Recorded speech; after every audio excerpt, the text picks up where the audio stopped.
he took credit for paying my tuition. So I told the truth in front of his friends, family, and a videographer. Here's what happened.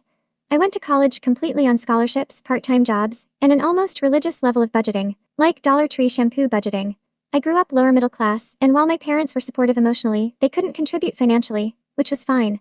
I worked my ass off and graduated debt-free, and I was proud of that. But enter Uncle Larry. Uncle Larry is one of those guys who always needs to make himself the hero of every story. He made decent money in real estate, and always flaunted it like he invented capitalism. Every holiday was just an excuse for him to corner people and talk about his golf game, his Lexus, or how kids these days don't understand hustle. For years, I let him talk. I smiled through his weird backhanded compliments and the way he called my job and nonprofit work cute.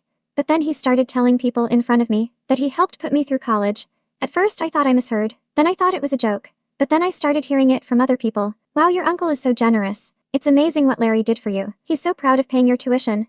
Excuse me, this man did not pay for a single textbook, not a pencil, not even a gas station coffee. He once joked that I should send him a thank you card just for existing in a family with money. I asked him about it once and he laughed. Well, it's not technically untrue. You went to college, I'm in the family. It all counts. I wanted to throw a textbook at his head. The breaking point. So Uncle Larry was throwing himself a retirement party that summer. And I do mean throwing himself one. It was basically a self-funded awards show at a country club with catered lobster sliders and a live saxophonist. He even hired a videographer to document the legacy. I wasn't going to go. But then my mom said he specifically asked me to make a toast because he was so proud of the successful young woman I'd become. Oh, he wanted a speech. He was going to get one. Everyone was gathered around, champagne glasses in hand. His colleagues were there, his golf buddies. Even his old boss, who looked like he'd been carved from yacht wood. I got up, took the mic, and smiled. When I was asked to speak about my Uncle Larry, I thought, wow, there are just so many things to say. He's charismatic, ambitious, and definitely not afraid to toot his own horn. More chuckles. But the thing I admire most, his imagination. Like how he's imagined many times that he paid for my college education. Silence, like actual silence, you could hear the Prosecco bubbles die. Let's clear it up. I worked 3 jobs, got scholarships, and lived off ramen. Larry didn't pay a cent, but he did offer some solid advice once. He said I should hustle harder. So I did.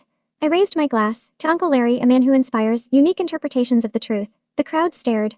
Larry's smile dropped faster than his stock in family credibility. He tried to laugh it off, made some crack about fake news, but the vibe was dead. The saxophonist literally stopped mid-note. His old boss patted me on the back on his way out, and 3 different relatives texted me some variation of I always knew he was full of it. Best part, the videographer got it all, and my cousin later told me they scrapped the legacy video entirely because the vibe shifted. Damn right it did. Do I regret it? Not even a little. I don't like liars, especially liars who steal credit for other people's struggle so they can play benevolent king at a party they threw for themselves. He hasn't spoken to me since, but every time I think about that night, I smile, sip a drink, and whisper to myself, to Uncle Larry, the patron saint of audacity.